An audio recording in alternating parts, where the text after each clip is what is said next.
Hello viewers, welcome to Vicky movie view. இன்னைக்கு நாம் பார்க்க போகிறது படத்தை பற்றி இல்லை, ஒரு முக்கியமான நபரை பற்றி தான் பார்க்க போகிறோம். அவர் யாருன்னா, ஹாலிவுட்டின் பிதாமகன் என்று அழைக்கப்படும் ஸ்டீவன் ஸ்பீல்பெர்க் டைரக்டர். அவரை பற்றி தான் பார்க்க போகிறோம். எனக்கு பர்சனலாக இவரை ரொம்ப பிடிக்கும். அதாவது இந்த பூமியில் இருக்கிற பட்டி தொட்டி எல்லா இடத்துலையுமே ஹாலிவுட்டை கொண்டு போய் சேர்த்த பெருமை ஸ்டீவன் ஸ்பீல்பெர்க்கு மட்டுமே சேரும்னு தான் நான் நினைப்பேன். அவர் எடுத்த படங்கள் எல்லாமே உலக மக்களால் ரொம்ப ரசிக்கப்படும், பாராட்டப்படும்.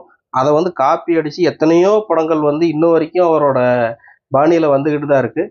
அவரோட படங்களில் எனக்கு பிடித்த ஒரு 10 திரைப்படங்களை பற்றி பார்க்கலாம். அதை நான் வகைப்படுத்தி வச்சுருக்கேன். அதாவது படத்தோட 10வது நம்பர்லேருந்து 1வது நம்பர் வரைக்கும் பார்க்கலாம். அதுக்கு முன்னாடி ஸ்டீவன் ஸ்பீல்பெர்க் அவரை பற்றி கொஞ்சம் நாம் பார்ப்போம். இவர் ஒரு யூத குடும்பத்தில் பிறக்கிறாரு. இவருக்கு சினிமா மேலே சின்ன வயசுலேருந்தே ஒரு அதீத ஒரு அன்பு, அதாவது லவ்னே சொல்லலாம். அந்த அளவுக்கு சினிமான்ட்டு அந்த அளவுக்கு ஒரு சின்ன சின்ன கேமரா கிடைச்சாலும் படம் எடுக்கிறது, அதுக்கப்புறம் ஓடி போய் ஏதோ ஒரு இடத்துல ஒரு சின்ன ஒரு சம்பவம் நடந்தால் அங்கே படம் எடுக்கிறது, இப்படியே திரிஞ்சிட்டு இருந்தவர் கடைசியாக ஒரு சின்ன சின்ன ஷார்ட் ஃபிலிம்ஸ்லாம் எடுத்து அதுக்கப்புறம் ஒரு வாய்ப்புகள் கேட்குறாரு, வாய்ப்புகள் மறுக்கப்படுது. அதுக்கப்புறம் ஒரு ஸ்டுடியோவில் போய் எடிட்டராக ஜாயின் பண்ணுறாரு. அப்புறமேட்டு ஏதோ சின்ன சின்ன வாய்ப்புகள் கிடச்சி ஒரு சின்ன சின்ன ஷார்ட் ஃபிலிம்ஸ்லாம் எடுக்கிறாரு. அதுக்கப்புறம் 1971 டியூயல் அப்படிங்கிற ஒரு படத்தை முதல் முறையாக பெரிய ஒரு திரையில் ஹாலிவுட்டை ஒரு டைரக்ட் பண்ணுறாரு. அந்த படமோட ஒன்லைன் என்னன்னா, அந்த படம் ஒரு கார் ஒரு ட்ரக், இவங்க 2 டிரைவருக்கும் இருக்கிற ஒரு ஈகோ பிரச்சனை தான் மொத்த படமுமே. காரனை அந்த ட்ரக்காரை எப்படி துரத்தி கொண்டு போய் அடிக்கலாம், கடைசியாக அந்த ட்ரக்காரை எப்படி உழுவுறான் அப்படிங்கிறது தான் மொத்த படமே இருக்கும். அந்த படம் வெளியானதுக்கப்புறம் இவர் யார் அப்படின்னு ஹாலிவுட்டில் எல்லாருமே பரபரப்பாக பேச ஆரம்பிச்சிட்டாங்க. அந்த அளவுக்கு அந்த படத்தை அன்னைக்கு தேதியிலேயே இவ்வளோ சூப்பராக நேர்த்தியாக அந்த சேசிங் சீன்ஸ்லாம் அந்த அளவுக்கு ஒரு பக்காவான ஒரு சூப்பரான ஒரு துரத்தல் படமாக எடுத்துகிட்டு வச்சுருப்பாரு. அதுக்கப்புறம் சரி, இது ஒரு 10வது படம்னு வச்சுக்கோங்க. 9வது படம் என்னென்னா, அதாவது 2002 எனக்கு பிடிச்ச படம் நான் சொல்கிறேன். 2002 ரிலீஸ் ஆன படம் தான் catch me if you can. இந்த படம் ஸ்டீவன் ஸ்பீல்பெர்க்கோட ஆஸ்தான நடிகர் டாம் ஹாங்க்ஸும் அப்புறமேட்டு டிகார்பியோவும் நடிச்சிருப்பாங்க. இந்த படம் ஒரு திருடம் போலீஸ் விளையாட்டு தான் இந்த படம். அவ்வளோ சூப்பரான ஒரு படமாக இருக்கும். அதுக்கப்புறம் இந்த படத்தோட 8வது வரிசையில் இருக்கிற படம் என்னென்னா, 1993 ரிலீஸ் ஆகிருக்கிற the rider of the ark அப்படிங்கிற இண்டியானா ஜோன்ஸ் படம். இந்த படம் ஹாரிசன் ஃபோர்டு பண்ணியிருப்பார். இந்த படம் முழுக்க முழுக்க ஒரு காடுகளில் இருக்கிற ஒரு சின்ன ஒரு மிஸ்ட்ரியை கண்டுபிடிக்கிற ஒரு படமாக தான் எடுத்திருப்பார். அந்த அளவுக்கு இந்த படத்தோட அட்வென்ச்சர் சீனு அந்த அளவுக்கு சூப்பராக ஒரு சேசிங்கு, அந்த குதிரையில் போகிறது அந்த அளவுக்கு எல்லாருமே ரசிக்கும்படியாக எடுத்து வச்சுருப்பார். இதுக்கு இந்த படத்தை யாராலையுமே இவரை தவிர யாராலையுமே எடுக்க முடியாது அப்படிங்கிற லெவலில் ஒரு எக்ஸ்ட்ரீம் லெவலில் போய் டச் பண்ணியிருப்பார் இந்த படத்தில். அந்த அளவுக்கு ரசிக்கும்படியாக இருக்கும். அதுக்கப்புறம் எனக்கு பிடிச்ச படம் என்னென்னா, 1983 நினைக்கிறேன், 83 ஜாஸ் அப்படிங்கிற ஒரு படம் வருது. இந்த படம் உலகத்திலேயே 2வது அதிகபட்ச வசூல் சாதனையை படைச்ச படம் தான். இந்த படத்தோட ஒன்லைன் என்னென்னா, ஒரு சுறா மீன் அங்கே இருக்கிற பீச்சில் இருக்கிற ஜனங்களை பயங்கரமாக ராவடி பண்ணிகிட்டு இருக்கோம். அந்த சுறா மீனோட அட்டகாசங்கள், அதை அடக்கிற முறை அவ்வளோ ஒரு சூப்பராக இவரோட பாணியிலேயே அந்த ஒரு கிராஃபிக்ஸ் எதுவுமே தெரியாத மாதிரி ஒரு சூப்பராக எடுத்திருப்பார். அந்த காலத்திலேயே எல்லாருமே தேட்டருக்கு போய் ஆணும் வாயை புலந்து பார்த்த படம் தான் ஜாஸ். அந்த படத்தை யாராலையுமே மறக்க முடியாது. அதுக்கப்புறம் எனக்கு ரொம்ப ஒரு பிடிச்ச படம், இது ஒரு 7வது படம் சொல்லலாம். 1998 ரிலீஸ் ஆன சேவிங் ப்ரைவேட் ரியான் அப்படிங்கிற வேர்ல்டு வார் 2 பற்றின ஒரு கதை தான் இது. இந்த படத்தோட ஒன்லைன் என்னன்னா, ஒரே குடும்பத்தை சேர்ந்த ஒரு 4 பசங்க போர் வீரர்களாக இருப்பாங்க. அந்த 4 பேர்த்துல 3 பேர் கொல்லப்பட்டிருப்பாங்க. 4வது பையன் மட்டும் தான் உயிரோடு இருப்பான். அந்த 4வது பையனை மீட்டெடுக்கிறதுக்காக அமெரிக்க ஜெனரல் ஒரு குழுவை தேர்ந்தெடுத்து, ஒரு 8 பேர் கொண்ட குழுவை தேர்ந்தெடுத்து அனுப்புவாங்க. அந்த குழு தான் டாம் ஹாங்க்ஸ் தலைமையில் போகும்.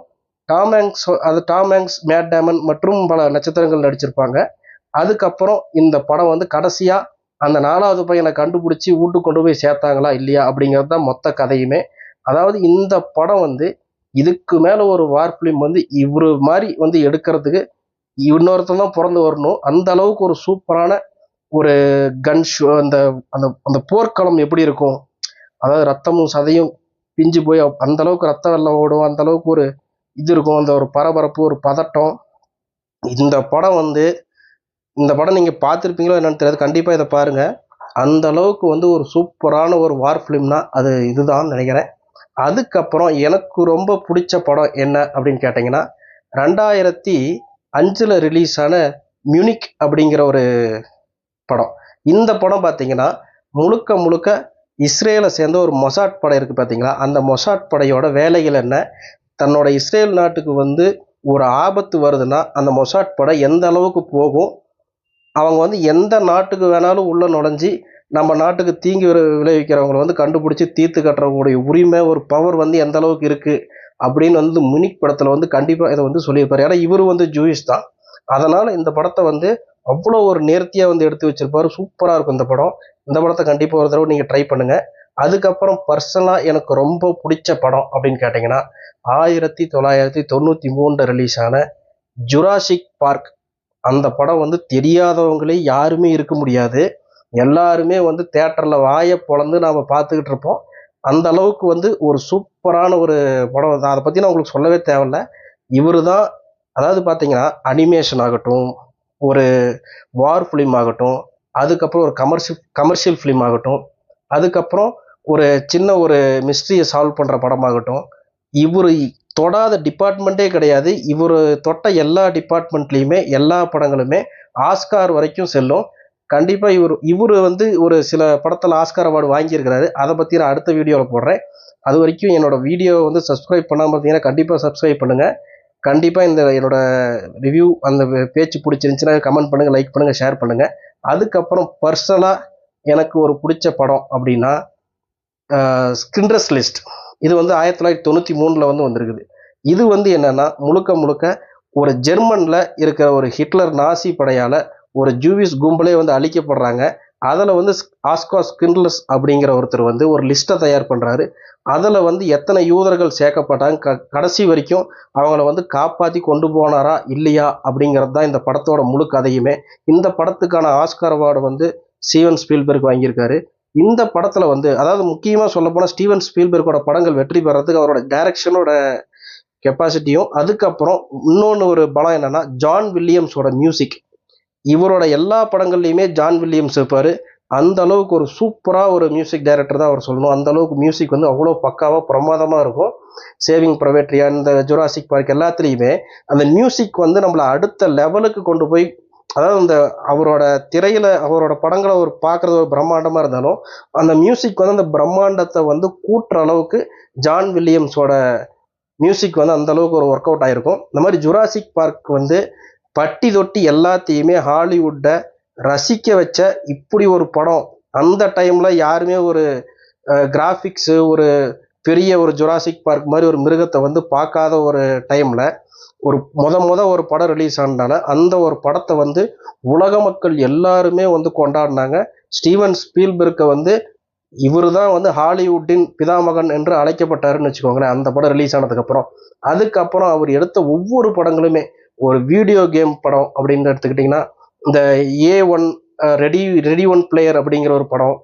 அதாவது இவர் வந்து எல்லா இது குழந்தைங்களுக்கு பிடிக்கும் அப்படின்னா அந்த அட்வென்ச்சர் ஆஃப் டின்டின் இந்த படம் வந்து பார்த்தீங்கன்னா இது ஒரு அனிமேஷன் படம். இது அவர் தான் எடுத்திருப்பாரு. இவர் வந்து தொடாத பிளாட்ஃபார்மே கிடையாது. எல்லா வயதினருக்கும் ஏற்ற மாதிரி படம் எடுப்பாருன்னு தான் நம்ம சொல்லணும். இவரோட படங்களுக்கான தனி ரசிகப்பட்டாலும் உலகமெல்லாம் இருக்கிறாங்க. இவருக்கு வந்து இப்போ வந்து ஒரு 70 வயசுக்கு மேலே ஆயிடுச்சு. இப்பயுமே வந்து ஏதோ ஒரு படம் தான் எடுத்துட்டு இருக்காரு. ஏன்னா இவரோட ஒரு பயோபிக்கா ஒரு படம் எடுத்திருக்காரு. அது வந்து போன வாரம் தான் பார்த்தேன், தி பேபிள் மேன் நினைக்கிறேன் அந்த படம். அந்த படத்தை பார்த்தீங்கன்னா ஸ்டீவன் ஸ்பீல்பர்க்கோட பயோபிக் வந்து அப்படியே டோட்டலாக இந்த படத்தில் எடுத்து வச்சிருப்பாரு. அந்த படத்தை பார்த்து கண்டிப்பாக அதை வந்து மிஸ் பண்ணாதீங்க. அதை வந்து ஸ்டீவன் ஸ்பீல்பர்க்கோட கதையை பற்றி தெரிஞ்சுக்கணும்னா தி ஃபேபிள் மேன் பாருங்க. அந்த அளவுக்கு ஒரு ஆஸ்கார் வரைக்கும் போன படம் தான் தி ஃபேபிள் மேன். அந்த அளவுக்கு ஒரு சூப்பராக இருக்கும். மொத்தத்தில் இவர் வந்து ஒரு மிகப்பெரிய ஒரு ஜாம்பவானா, இன்னுமே ஹாலிவுட்ல ஒரு அசைக்க முடியாத ஒரு டைரக்டரா இருப்பார். இன்னைக்கு இருக்கிறாரு, என்றும் இருப்பாருன்னு தான் சொல்லுவேன். இவரோட கிரியேட்டிவிட்டி திங்கிங், இவர் காட்டுற பிரம்மாண்டம் எல்லாம் எந்த டைரக்டராலையுமே ஹாலிவுட்ல கொண்டு வர முடியாது. ஒரு மிக அசைக்க முடியாத ஒரு சிங்கமா தான் இருக்கிறாரு. இதே மாதிரி அடுத்த ஒரு முக்கியமான டைரக்டரை பத்தி அடுத்த வீடியோல சொல்றேன். அது வரைக்கும் உங்களிடமிருந்து விடைபெறுவது விக்கி. நன்றி, வணக்கம்.